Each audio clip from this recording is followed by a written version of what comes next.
अस्सलामु अलैकुम नाज़रीन। प्यारे नाज़रीन, अज़ान एक अल्लाह का कलाम है, यानी कि अज़ान को किसी ने लिखा या किसी ने बनाया नहीं है, बल्कि अल्लाह की तरफ से हम इंसानों के लिए भेजा गया एक कलाम है, ताकि इसके ज़रिए से लोगों को नमाज के लिए मस्जिद में इकट्ठा किया जा सके। इसी वजह से हर रोज़ 5 वक्त की अज़ान दी जाती है। आज पॉलिटिक्स की वजह से भारत का माहौल कुछ ऐसा बन गया है कि जगह जगह पर लोग अज़ान पर एतराज़ करते हुए नजर आ रहे हैं।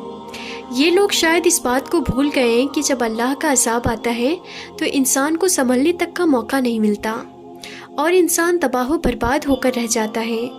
आज की इस वीडियो में हम आपको एक ऐसे शख्स के बारे में बताने वाले हैं जो अज़ान से सख्त नफ़रत किया करते थे, और यही नहीं, एक बार तो उसने अज़ान देने वाले को गालियाँ दी और तो और उसे थप्पड़ भी मार दिया और अज़ान भी बंद करवा दी।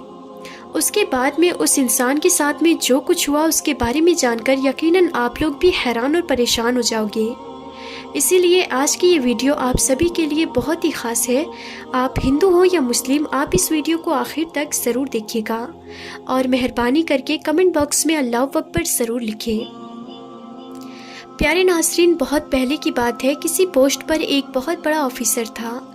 एक बार किसी ख़ास काम की वजह से उसका ट्रांसफ़र मुस्लिम इलाके में हो गया था।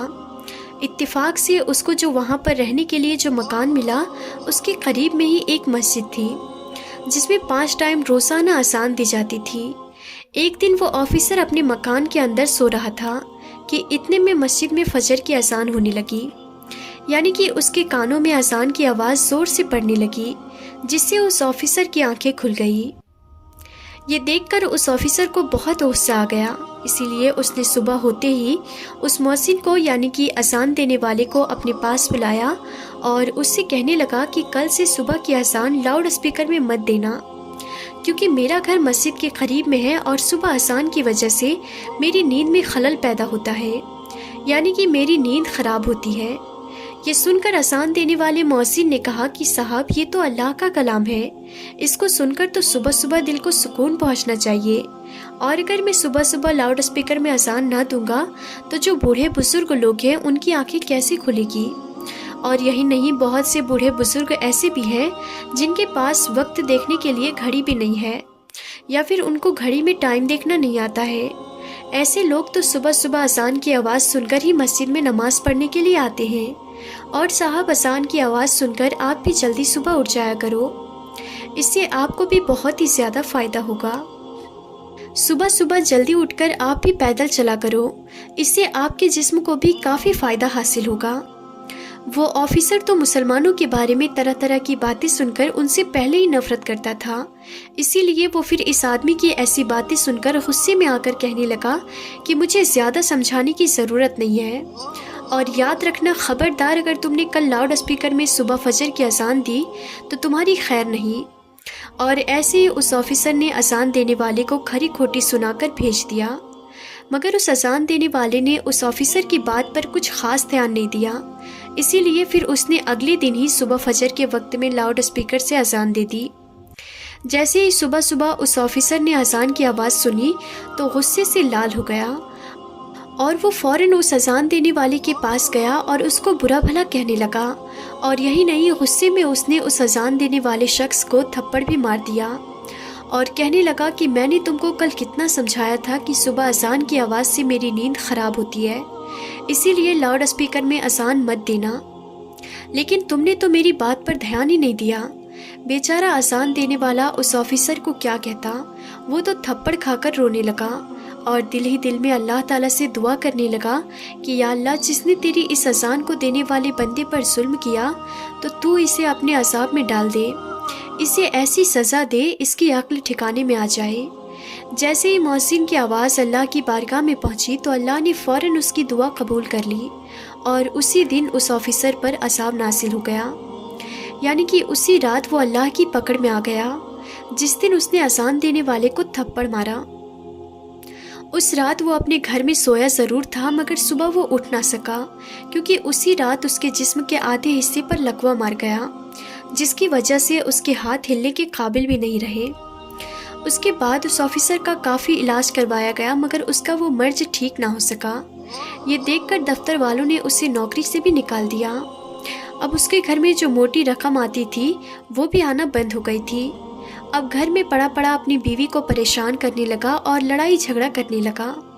उसकी बेचारी बीवी उसकी खिदमत करती थी, उसे अपने हाथों से खाना खिलाती, उसके कपड़े बदलती, यानी कि हर तरह से उसकी देखभाल किया करती थी। और इसके बदले में उसकी बीवी को गालियां ही सुनने को मिलती थी। इसी तरह से कुछ दिनों के बाद उसकी बीवी भी उससे तंग आ गई और एक दिन उसकी बीवी ने अपने भाई को फ़ोन कर दिया कि भैया मैं इस इंसान से तंग आ चुकी हूँ, पूरे दिन मैं इसकी खिदमत करती रहती हूँ मगर फिर भी ये मुझे गालियाँ देता है, मुझे मारता पीटता है। अब मैं यहाँ पर इसके साथ नहीं रह सकती, इसीलिए आप मुझे यहाँ से ले जाइए। ये सुनकर उसका भाई उसे फ़ौरन लेने आ गया और फिर उस ऑफिसर की बीवी अपने मायके चली गई। इसी दौरान उस ऑफिसर के दूसरे हिस्से पर भी लकवा पड़ गया। अब उसके जिस्म का दूसरा हिस्सा भी काम करना बंद कर दिया।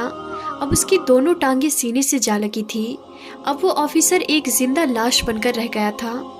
अब ना ही उसके हाथ हिल रहे थे और ना ही उसके पांव काम कर रहे थे और घर में ना ही कोई उसकी देखभाल करने वाला था। ये देखकर एक दिन उस ऑफिसर का छोटा भाई उसके पास आया और उसे उठाकर अपने घर ले गया। अब ये ना तो खुद उठ सकता था और ना ही खुद के हाथों से खा पी सकता था। अब कौन हर रोज़ बच्चों की तरह उसकी निजात धोए, अब कौन इसके कपड़े बदलवाए। ऐसे ही करते करते एक दिन उसके भाई की बीवी भी उससे तंग आ गई और कहने लगी मुझसे तो ये रोज़ रोज़ का काम नहीं होगा। ऐसे ही करते करते एक दिन उस ऑफिसर ने किसी बात पर अपने उस भाई की बीवी से झगड़ा कर लिया।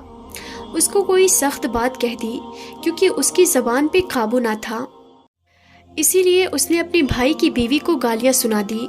उसकी गालियां सुनकर भाई की बीवी रोने लगी और अपने शौहर से कहने लगी अब या तो इस घर में तुम्हारा भाई रहेगा या फिर मैं रहूंगी। ये सुनकर भाई ने सोचा कि इस बीमार भाई के चक्कर में मेरी ज़िंदगी बर्बाद हो जाएगी, इसीलिए क्यों ना इस भाई को यहाँ से हटा दिया जाए। फिर उसने अपने बेटों के साथ मिलकर गुस्से में अपने भाई की चारपाई उठाई और उसको ले जाकर सड़क के किनारे पर रख दिया। नाज़रीन, उस वक्त सख्त गर्मी का मौसम था, इसीलिए थोड़ी ही देर में वो सूरज की गर्मी में तपने लगा और उसको पसीना आने लगा। अब उसे ज़ोरों की प्यास भी लग चुकी थी। सुबह से उसने कुछ खाया पिया भी नहीं था। अब ऑफिसर अपनी चारपाई पर पड़े पड़े रो रहा था और तड़प रहा था और कह रहा था कि कोई तो मेरी मदद करो, कोई तो मुझे पानी पिला दो, कोई मुझे खाना खिला दो। इत्तेफाक से उसी रास्ते से उसी मौज़िन का गुज़र हुआ जिसे उसने थप्पड़ मारा था। उसने देखा कि सड़क के किनारे एक चारपाई पर एक शख्स लेटा हुआ है और फरियाद कर रहा है। ये देखकर वो मौज़िन उसके पास गया। जैसे ही उसने उस ऑफिसर को देखा कि ये वही ऑफिसर है जिसने उसको थप्पड़ मारा था। ये देखकर मौज़िन हैरान हो गया और पूछने लगा कि ऐ शख्स, तुम्हारे साथ ये क्या हो गया है? तुम तो एक बहुत बड़े ऑफिसर हुआ करते थे। वो ऑफिसर भी मौज़िन को पहचान चुका था और उसने पड़े पड़े ही मौज़िन के आगे अपने हाथ जोड़ दिए और कहने लगा कि मेरी बर्बादी उसी दिन से शुरू हो गई थी जिस दिन मैंने आपको थप्पड़ मारा था। फिर उस ऑफिसर ने अपनी पूरी दर्द भरी कहानी उस मौज़िन को सुना डाली। उसने बता दिया कि उसी रात मेरे जिस्म पर लकवा पड़ गया था। उसके बाद से मेरी हालत बिगड़ते बिगड़ते आज मेरी हालत ऐसी हो गई है कि आज मेरे पास में कोई खड़ा तक नहीं होता है। मेरे सब अपनों ने मुझे ठुकरा दिया है। इतना कहते कहते वो ऑफिसर फूट फूट कर रोने लगा। उसकी हालत देखकर उस मौज़िन को उस पर तरस आ गया और उसने उसको पानी पिलाया और उसके लिए खाना लेकर आया। फिर अपने हाथों से उसको खाना खिलाया और यही नहीं, फिर उसे उठाकर वो अपने घर भी ले गया और खूब अच्छी तरह से उसकी खिदमत करने लगा। उस मौज़िन ने उसे बताया कि तुमने अल्लाह की शान में गुस्ताखी की है, इसीलिए तुम सच्चे दिल से अल्लाह से माफ़ी मांगो। ये सुनकर वो ऑफिसर सच्चे दिल से अल्लाह की बारगाह में रो रो कर अल्लाह से माफ़ी मांगता रहा और साथ ही वो मौज़िन उसके हक़ में दुआ करने लगा। अल्लाह तबारक व तआला ने फ़ौरन उसकी दुआ कबूल फरमा ली और कुछ ही दिनों की खिदमत के अंदर ऑफिसर पूरी तरह से ठीक हो गया और वो उठकर चलने फिरने लगा। सुभान अल्लाह। तो प्यारे नाज़रीन, याद रखें, जो कोई जिस मज़लूम पर जुल्म करता है उस पर फिर इसी तरह से अल्लाह का अज़ाब उतरता है। बाज़ मर्तबा इंसान अपनी औकात को भूल जाता है। आज हमारे पास वक्त है सही मायने में इंसान बनने का, अपनी औकात को याद करने का। تو ناظرین آج کے اس ویڈیو میں تھا بس اتنا ہی. ہم پھر ملتے ہیں اگلی نئی ویڈیو میں. تب تک کے لیے خدا حافظ.